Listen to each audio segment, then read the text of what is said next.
আরে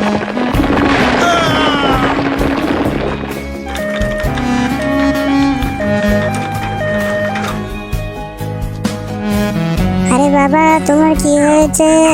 হায় হায়, আমি চলে এসেছি।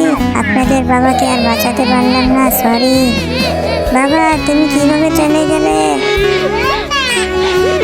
এখন আমি তোমাদের আর পালতে পারবো না, তোমার বাবা নাই।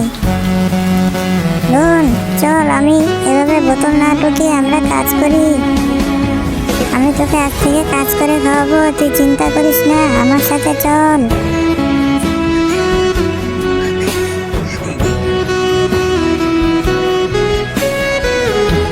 আমার ভাইটা কি কষ্ট করছে। আরে বোন, তোর জন্য খাবার নিয়ে এসেছি, নে ধর, চল দুজনে মিলে আমরা খাই।